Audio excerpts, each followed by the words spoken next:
Hi everyone. ఈరోజు అయితే మీతో నా childhood memory 10th class memory ఒకటి షేర్ చేద్దాం అనుకుంటున్నాను. ఎందుకో చెప్పాలనిపించింది అబ్బా. ఇంకా నాలాగా ఎవరైనా ఉన్నారా అనేసి చిన్న చెకింగ్ అంతే, ఏం లేదు. 10th క్లాస్ బోర్డ్ ఎగ్జామ్ ఉంటుంది కదా, నాకు అది ఏంటో తెలియదండి. ఫస్ట్ నుంచి స్కూల్ లైఫ్లో మ్యాథ్స్ అంటే చాలా ఇరిటేషన్. అసలు అది ఇరిటేషన్ కూడా కాదు, అదొక ఫియర్. అసలు అది ఎంత ట్రై చేసినా నా బుర్రలో అస్సలు ఎక్కేది కాదండి. మిగతా సబ్జెక్ట్స్ అన్నీ 90 క్రాస్ చేస్తే ఒక మ్యాథ్స్ మాత్రం పాస్ మార్క్స్ కూడా ఇవ్వడానికి అసలు ఇవ్వకూడదు కూడా నిజం చెప్పాలంటే. బట్ మనకేం రాదు మ్యాథ్స్లో.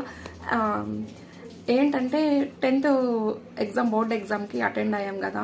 అయ్యాక నేనేం చేశానంటే, దేవుడా ఈ 10thలో ఈ మ్యాథ్స్ ఒకటి ఎట్లా పాస్ అవ్వాలి అనేసి ఒక పెద్ద ఫియర్ ఉండే. అన్ని స్టార్టింగ్ ఒక 2 స్టెప్స్ మాత్రం గుర్తుండేవి, లాస్ట్ ఎండింగ్లో ఉన్న ఆన్సర్ గుర్తుండేది. బట్ మధ్యలో మాత్రం అవి ఎలా చేస్తారో మాత్రం ఎన్నిసార్లు చేసినా అస్సలు గుర్తుండేది కాదు. ఎలా పాస్ అవ్వాలి అనేసి జస్ట్ పాస్ అయితే చాలు మ్యాథ్స్లో అనుకున్నాను. మిగతా సబ్జెక్టులు అన్నిట్లో రాణిస్తాను కదా, అదొకటి ఎట్లనో పాస్ అవుతే చాలు అనేసి ఒక ఫియర్ ఉండే.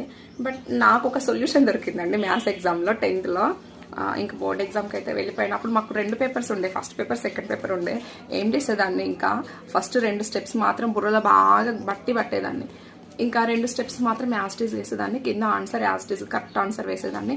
మధ్యలో ఉంటుంది కదా, మధ్యలో మ్యాటర్ మొత్తం క్వశ్చన్ పేపర్లో ఉంటుంది కదా, దాన్నే రివిజన్ చేస్తూ దాన్ని రిపీటెడ్గా ఒక 5-6 టైమ్స్ వేసేసి దానికి పెద్ద పెద్ద అడిషనల్స్ తీసుకొని మొత్తం కట్టేసి సార్ అడిషనల్ అని చెప్పేసి ఇంకా మొత్తం క్వశ్చన్లో ఉన్న మ్యాటర్నే దాన్నే ఇంకా రిపీట్ చేస్తూ దాన్ని ఇంత పెద్ద స్టోరీ లాగా అల్లేసి అలా కవర్ చేశాను.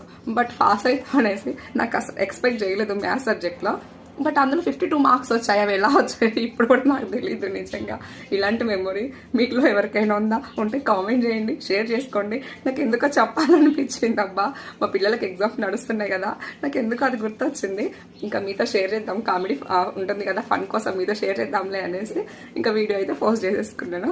మీలో ఇలాంటి వాళ్ళు ఎవరైనా ఉంటే కామెంట్ చేయడం అస్సలు మర్చిపోవద్దు, ఓకేనా? వీడియో నచ్చితే లైక్ చేయండి. Bye friends. ఇంకో విషయం మర్చిపోయాను, అదేంటంటే ఇంకా దీంట్లో ఒక పెద్ద ట్విస్ట్.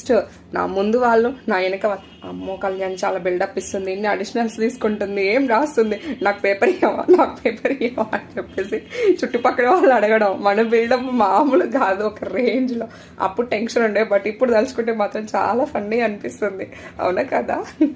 నాలా మీలో ఎంతమంది ఉన్నారో కామెంట్ చేయడం మాత్రం మర్చిపోదు. Okay, bye everyone. Thank you for watching. Bye.